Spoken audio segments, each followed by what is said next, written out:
Hello दोस्तों, Bihari sir YouTube channel में आप सभी का एक बार फिर से स्वागत है।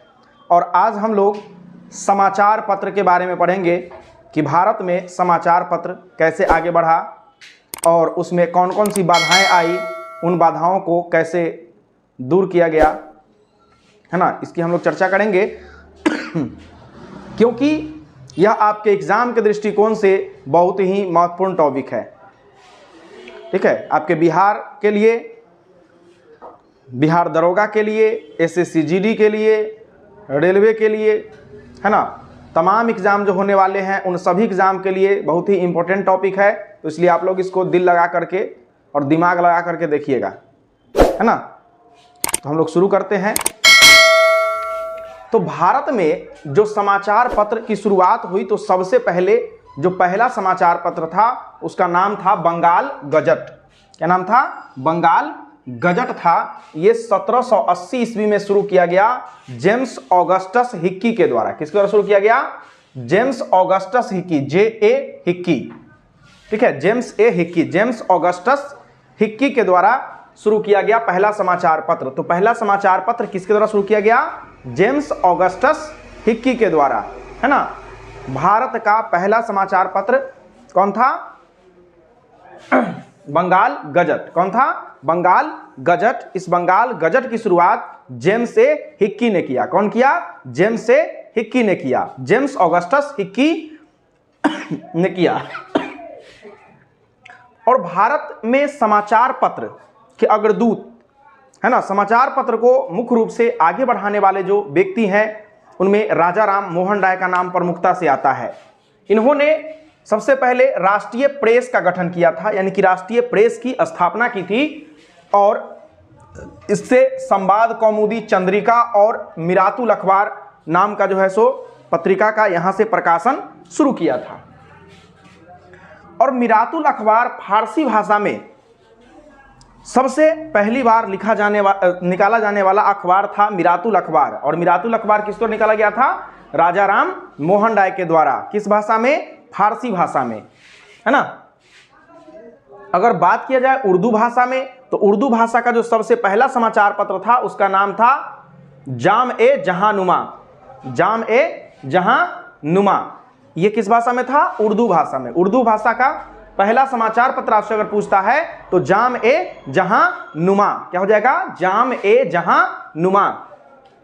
और गुजराती में बंबई समाचार पत्र। गुजराती भाषा में कौन निकला था? बंबई समाचार पत्र। और हिंदी भाषा का जो समाचार पत्र है उसका नाम है उदंत मार्तंड। क्या नाम है? उदंत मार्तंड। ये कानपुर से इसका प्रकाशन शुरू हुआ था। उदंत मार्तंड का जो प्रकाशन है कानपुर से हुआ था और जुगल किशोर के द्वारा शुरू किया गया था। किसके द्वारा शुरू किया गया था? जुगल किशोर के द्वारा शुरू किया गया था। याद रखिएगा, बहुत ही इंपॉर्टेंट है ना, बार बार आपके एग्जाम में पूछे जाते हैं।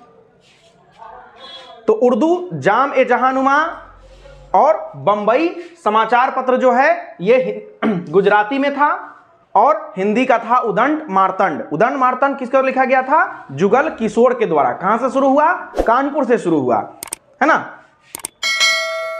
और एक है भारतीय पत्रकारिता का राजकुमार। भारतीय पत्रकारिता का अग्रदूत राजा राम मोहन राय और भारतीय पत्रकारिता का राजकुमार कहा जाता है कृष्णोदास पाल को। किसको कहा जाता है? कृष्णोदास पाल को। कृष्णोदास पाल को। ये हिंदू पैट्रियाट के जो थे संरक्षक थे, इसके संपादक, संरक्षक, इसके मालिक कह सकते हैं। ठीक है, ये कौन थे? कृष्णोदास पाल। इनको भारतीय पत्रकारिता का, भारतीय प्रेस का राजकुमार कहा जाता है। He is the Prince of Indian press, है ना। यह भारतीय प्रेस का कौन थे? राजकुमार हैं, प्रिंस हैं। तिलक ने अंग्रेजी में शुरू किया था मराठा पत्रिका। अंग्रेजी में कौन पत्रिका शुरू किया था? मराठा पत्रिका। अंग्रेजी भाषा में मराठा और मराठी भाषा में शुरू किया था केसरी। अंग्रेजी में मराठा और मराठी भाषा में केसरी पत्रिका का शुरुआत किया था कौन? बाल गंगाधर तिलक, है ना। ये प्रश्न आप लोग बताइएगा कि स्वतंत्रता हमारा जन्म सिद्ध अधिकार है और इसे मैं लेकर रहूंगा, यह नारा किस व्यक्ति ने दिया था? आप लोग कमेंट बॉक्स में जरूर कमेंट कीजिएगा। ठीक है, और बात करें बंगाली भाषा का पहला समाचार पत्र तो ये था दिग्दर्शन। कौन था? दिग्दर्शन। ठीक है। अब ये समाचार पत्र तो बहुत ही इंपॉर्टेंट समाचार पत्र हैं, इनको आप लोग ध्यान से याद रखिएगा, हर एग्जाम में पूछे जाते हैं, है ना। अब चूंकि भारत में समाचार पत्र चल रहे हैं और इसी समय चूंकि भारत अंग्रेजों के हाथ गुलाम है ना, तो अंग्रेजों के हाथ गुलाम है, तो जब भी समाज की आवाज किसी शासक वर्ग के द्वारा दबाई गई है तो कलम के बल पर ही उनकी आवाज को जन जन तक पहुंचाया गया है, अनेक राष्ट्रों तक पहुंचाया गया है। तो प्रेस पर हमेशा प्रतिबंध लगते रहे हैं, हटते रहे हैं, है ना। तो ब्रिटिश काल में भी प्रतिबंध लगते थे, अभी भी प्रतिबंध लग रहे हैं। जो भी प्रेस सरकार के विरुद्ध काम करते हैं उनके विरुद्ध प्रतिबंध लगा ही दिया जाता है। ठीक है। पहले भी ब्रिटिश काल में भी जो प्रेस गलत करता था या जो प्रेस गलत अखबार छापती थी या जिससे सरकार को ऐसा लगता था कि सरकार को खतरा होने वाला है, वैसे प्रेस को बंद कर दिया जाता था। जैसे आज भी सरकारें क्या करती है, अगर सरकार को लगा कि ये प्रेस मेरे ऊपर हावी हो रहा है, मेरे हर एजेंडे को उजागर कर दे रहा है, तो उस प्रेस पर प्रतिबंध लगा दिया जाता है, उस प्रेस को बंद कर दिया जाता है ना। तो सरकारें भी करती हैं, किंतु हम लोगों को होशियार रहना है और फैक्ट के तहत काम करना है। ठीक है। तो चार्ल्स मेटकॉफ जो है भारतीय प्रेस का जो है सो मुक्तिदाता कहा जाता है। क्या कहा जाता है? मुक्तिदाता कहा जाता है।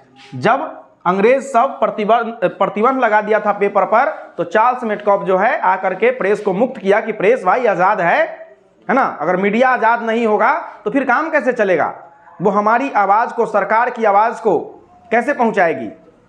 जो सरकार की सोच होती है जनता तक पहुंचाती है, और जो जनता की आवाजें होती है, मांगे होती है, वो सरकार तक पहुंचाने का काम मीडिया करती है ना। तो इसलिए मेटकॉफ क्या कर दिए? प्रेस को फ्री कर दिए, है ना। इसलिए प्रेस का मुक्तिदाता कहा जाता है चार्ल्स मेटकॉफ को। बहुत बार पूछा हुआ है कि प्रेस का मुक्तिदाता कौन है, तो चार्ल्स मेटकॉफ। अब देखिए, प्रेस नियंत्रण अधिनियम आया 1799 में, ब्लेजली के समय में, है ना। चूंकि अब प्रेस ज्यादा आगे बढ़ रहा था, जो सरकार की मंशा थी, एजेंडा थी, उसको उजागर कर रहा था ब्रिटिश सरकार की, तो सरकार अब इस प्रेस को मुंह बंद करना चाहेगी, है ना, उसको दबाना चाहेगी।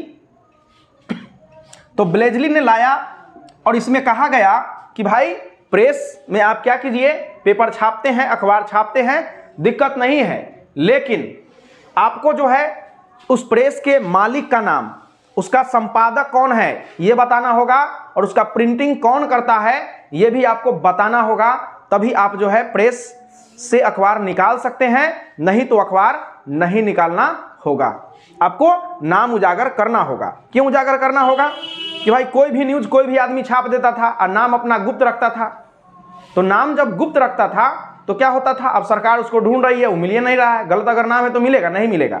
इसलिए सरकार ने रखा कि भाई आपका ओरिजिनल नाम जो है वो उजागर करना होगा, चाहे आपका संपादक हो, चाहे अखबार का मालिक ही क्यों ना हो, चाहे उसका जो प्रिंटिंग करने वाला है उसका भी नाम होना चाहिए। तो ये आया था कब? 1799 में, है ना। प्रेस नियंत्रण अधिनियम 1799 में ये लाया गया था। किसके द्वारा? लॉर्ड ब्लेजली के द्वारा। किसको लाया गया था? लॉर्ड ब्लेजली के द्वारा लाया गया था। ठीक है।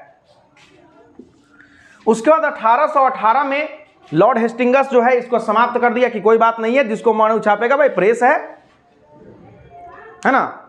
ये सरकार के अगर कमियों को नहीं बताएगा तो फिर किसके कमियों को बताएगा? जनता कमियों को थोड़े ना बताएगा। इसलिए प्रेस को फिर से कर दिया मुक्त। कौन? हेस्टिंगस। उसके बाद फिर से देखा कि पेपर वाला सब फिर से उछल कूद करने लगा, ज्यादा सरकार का पोल खोलने लगा, है ना।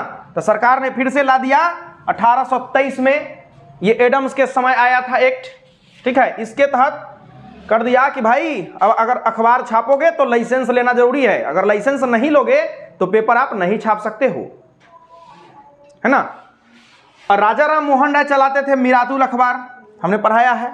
तो मिरातुल अखबार जो है सो लाइसेंस के कारण बंद कर दिया गया, समझे, क्योंकि ये लाइसेंस नहीं लिए हुए थे, इसलिए मिरातुल अखबार का जो प्रकाशन है वो बंद कर दिया गया।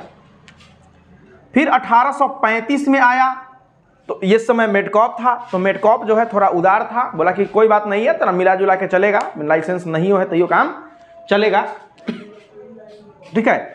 उसके बाद फिर आया वर्नाक्यूलर प्रेस एक्ट, सबसे खतरनाक वर्नाक्यूलर प्रेस एक्ट। इसको जो है मुंह बंद करने वाला कहा जाता है, कहा कि अगर मुंह खोला कि बस ठोक देंगे, है ना। तो मुंह नहीं खोलना है, जितना चाहिए लो, लेकिन मुंह मत खोलो। जैसे अभी भी सरकारें कर रही हैं, है ना। मीडिया अगर उसके खिलाफ गई तो मीडिया को डायरेक्ट बैन कर दो, समझे। तो कलम की ताकत जो है उसको कोई भी जो है सो दबा नहीं सकता है, कुचल नहीं सकता है ना। कलम में तलवार से भी ज्यादा शक्ति होती है, जो काम में तलवार नहीं कर पाती है वो काम जो है सो कलम कर देती है। तो इसको मुंह बंद करने वाला एक्ट कहा गया, किसको, वर्नाक्यूलर प्रेस एक्ट को। अब से पूछेगा कि मुंह बंद करने वाला एक्ट किसको कहा गया, वर्नाक्यूलर प्रेस एक्ट को। आया कब, 1878 में, है ना। और ये ऐसा अखबार था जिसके कारण रातों रात अमृत बाजार पत्रिका का जो है सो ये बंगाली भाषा में चलता था, लेकिन रातों रात इसको जो है सो भाषा चेंज करके अंग्रेजी में करना पड़ा, है ना। तो पूछता है कि कौन से अखबार का रातों रात जो है सो भाषा बदल गया, तो वो था अमृत बाजार पत्रिका। कौन था, अमृत बाजार पत्रिका। इसके राइटर जो थे शिशिर कुमार घोष। कौन थे, शिशिर कुमार घोष। शिशिर कुमार घोष, ये दो भाई थे, ठीक है। तो मेन नाम शिशिर कुमार घोष से ही पूछता है। उसके बाद ये जो वर्नाक्यूलर प्रेस एक्ट था, इसको भी लॉर्ड रिपन जो है सो 1882 ईस्वी में रद्द कर देता है। बाद में बहुत सारे प्रेस अधिनियम आते हैं जिसके तहत प्रेस को प्रतिबंध लगाया जाता है ना। आपके एग्जाम के दृष्टिकोण से ये प्रेस से संबंधित जो प्रश्न थे, जो बनने वाले थे, वहां हमने चर्चा किया, है ना। आप लोग को पसंद आए तो लाइक, सब्सक्राइब, शेयर जरूर कीजिए और अपने साथियों के पास भेजिए, क्योंकि उन्हें भी एग्जाम देना होगा, है ना। और टेलीग्राम का लिंक जो है डिस्क्रिप्शन में डाला हुआ है, आप लोग देख लीजिएगा, है ना। और टेलीग्राम चैनल को सब्सक्राइब कर लीजिएगा, क्योंकि इसकी सारी PDF जो है आपको टेलीग्राम पर ही उपलब्ध होगी। धन्यवाद।